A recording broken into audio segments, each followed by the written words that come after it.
Welcome back to Dating Intentionally. I'm Talia. I'm sharing no nonsense advice for navigating modern dating with confidence and ease.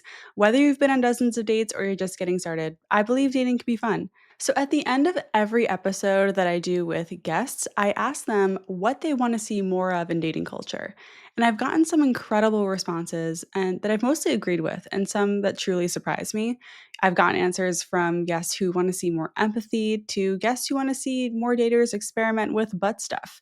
I also want to pose this question to you. So you can drop a comment below if you're listening on Spotify or watching on YouTube. What do you want to see more of in dating culture? So I realized I've never actually answered this question myself. And as someone who has dated a ton and talks to hundreds of people out there dating on a weekly basis, I want to take a stab at it. So here are 6 things that I want to see more of in dating culture. So these are in no particular order, but the first one on this list is that I want to see more women approaching men. I think our culture is really shifting away from traditional roles in dating and relationships. And part of that shift needs to be women making the first move and accepting that way more men are just more cautious now because they don't want to offend women. They don't want to come off as creepy and they don't want to be the next TikTok villain for overstepping a boundary. And look, I think it's great that men are now more aware that women need to move through the world with more caution. This year we learned that so many women would rather run into a bear in the woods rather than a man if she were alone. And I have more to say on that later. But ladies, there are some men out there who are listening and have taken a step back from approaching out of being overly respectful and overly cautious to not make you uncomfortable. And some men have stopped because of the constant rejection, which is a bummer, but also a valid reason to stop. So I think to balance this, we need to start being way more open about starting conversations with men, making that first move, asking men out, and doing what we can to show interest. There are so many benefits to this too. Men rarely get approached by women. Men rarely get complimented by anyone. Like, we have the advantage as women. You don't have to be good at starting conversations. You can still be awkward and successfully start a conversation with a guy or ask a guy out. Just shooting your shot, even if it's not perfect, will get you on more dates. Also, by making that first move, you get to focus on men you want to talk to. I talk about this a lot in the context of dating apps. If you only select who to date based on men who approach you first, like incoming likes, incoming options, that means your pool is very small. Now, if you approach men you are interested in, you are more likely to have better dates and you're casting a much wider net of men you're more attracted to.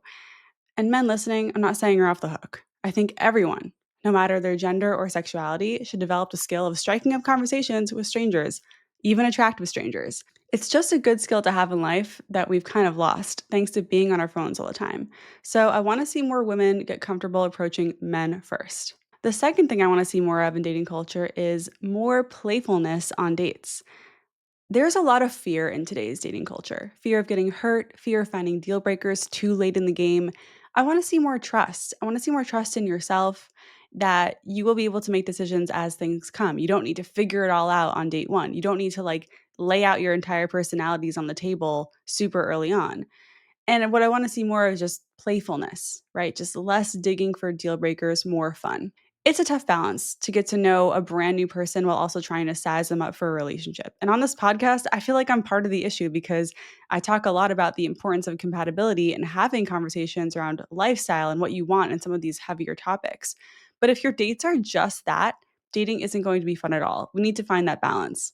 I want to see more people finding the fun and following the fun on dates and being present, but then maybe when you leave the date, you can reflect on what you've learned. So, what does being playful on dates look like? It looks like focusing on fun activities, steering the conversations into topics you enjoy talking about, and not being afraid to crack jokes and showing off your sense of humor. And of course, it means taking the pressure off yourself and the date. Pressure doesn't make dating fun at all. I want you to date kind of like you're on a reality TV show. They're always doing such fun activities, whether it's mini golf or bowling or painting pottery or tasting different cheeses. I don't know. Let's break away from the dinner, drinks, coffee for every single date and start incorporating more fun activities, more fun conversations. And remember that the process is supposed to feel fun in some way. Trust yourself to have fun, be present, and then be able to reflect on potential deal breakers and red flags later. By the way, real quick, if you're enjoying this episode or my podcast in general, it would mean so much if you followed or subscribed wherever you're listening right now. Your follows and reviews help other daters find the show, so thank you so much. All right, the third thing I want to see more of in dating culture is less hate on men. So yeah, I guess this is what do I want to see less of is less hate on men. And this one is specifically for women dating men. I don't think the all men suck mentality is helpful, especially if you're someone who wants to find love and build a long-term relationship. I completely understand the frustration. It can be exhausting navigating the challenges of modern dating, but approaching it with this blanket negativity will make the process even harder. The truth is, well, no one is perfect. There are so many great men out there. Some do want serious relationships, actively work on themselves, and live fulfilling lives with strong friendships. And I know this not just because I've dated them and met so many men like this, it's also because many of them write into this podcast and listen regularly. And I know there's a lot of conversation online about men needing to catch up emotionally, and I don't dismiss that. But I also believe in meeting people where they are.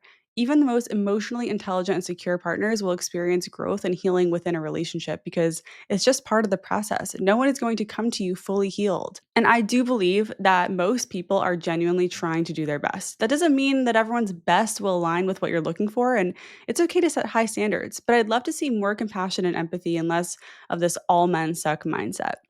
And if you're in a phase where you feel like all men or women or people are terrible, it might be a good time to take a step back from dating altogether. That energy can make it really hard to connect with others in a meaningful way. And if you decide not to date or pursue love, that is totally valid.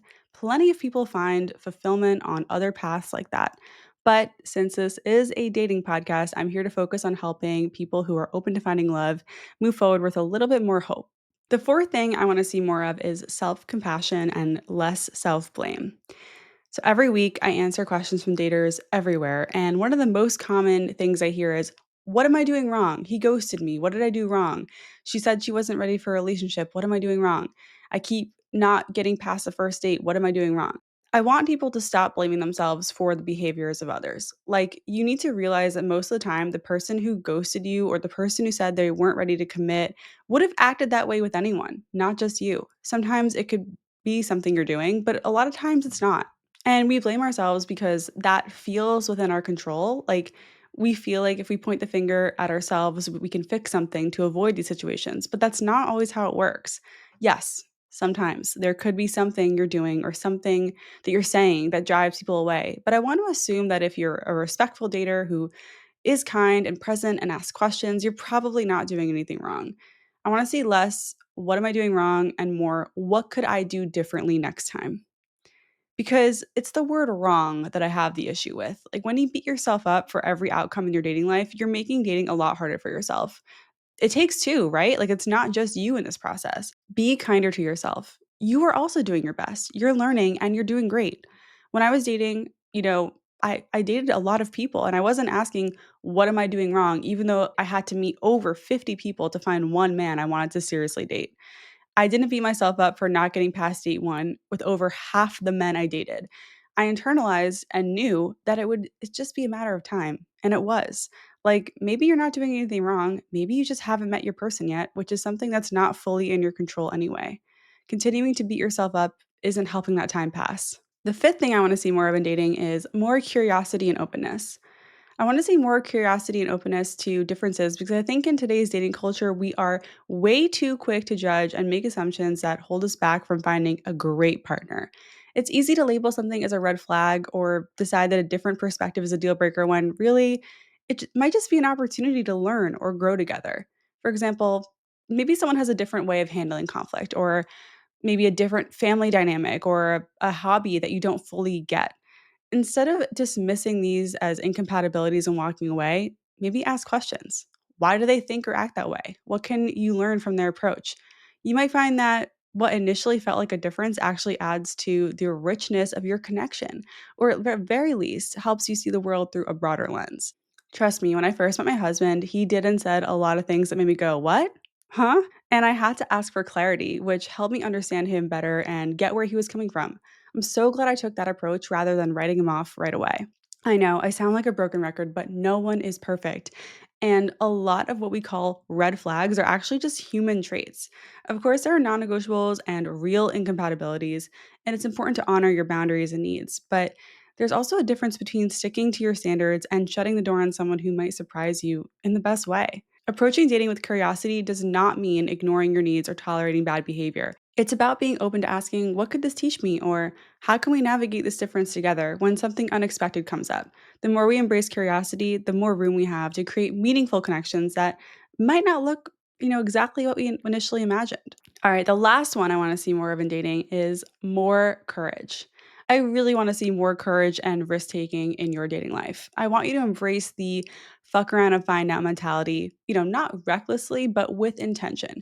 We usually overthink relationships because we're afraid of getting hurt. And while it's important to be discerning and not jump into relationships with just anyone, if you feel something for someone, if you feel there's alignment and there's genuine curiosity to explore, go for it. Remember that relationships aren't even permanent by default, right? Like you can end any relationship that's not working for you. Yes, it gets harder, the more time that goes on, if you're a few years in, if you've built a life together, if you have kids, a house, shared commitments, but it's not impossible. Relationships are not permanent. It's okay to get into one and realize you got into the wrong one and leave. That is a very normal experience for a lot of people. It's part of how you find the right person for you. Getting into a relationship is a choice, and it's also one that, again, can be undone. What's more important is believing in your ability to handle getting hurt and the pain that comes with it. Because here's the truth: when you love someone, whether it's your soulmate, if you believe in that, or just someone who's amazing who aligns with you, you will get hurt at some point. Love inherently comes with vulnerability, and that means opening up to the possibility of pain. But pain isn't something to fear, it's just part of what makes love meaningful. When you accept this, you free yourself to take risks without letting fear hold you back from finding a real connection. When it comes to courage, I also want to see more people stepping outside their comfort zones, dating outside their type or exploring connections with people they wouldn't normally consider. Because if what you've done in the past hasn't worked, it might be time to try something new. And change is hard, it's scary, it's way easier to just stick to what you know, but sometimes that is exactly what's holding you back. Courage in dating isn't just about who you date, it's about how you date. It means speaking up when something matters to you, setting boundaries, and putting your needs front and center. It's about approaching love with an abundance mindset, not acting out of fear that saying or doing the wrong thing will make someone leave or scare them away. So, I hope these words inspire you to take more risks in your dating journey, whether it's a big leap or a small step forward. Courage can lead to amazing discoveries, not just about others, but about yourself too. So, what do you think? What do you want to see more of in dating culture? Share below in the comments if you're listening on Spotify or watching on YouTube. I can't wait to see your answers, and I hope this episode inspired you to rethink how you approach dating a bit. I want to thank you for listening. Thanks for trusting me. I hope you enjoyed this episode. Don't forget, you're doing great. I'd love it if you share this episode with someone who is navigating dating and might need a little confidence boost or some tough love. If any of these episodes have helped you in your journey, you can help me by leaving a stunning review on Apple or giving Dating Intentionally 5 stars on Spotify. I'd really appreciate it. Once again, I'm Talia. This has been Dating Intentionally, and I'll see you next time.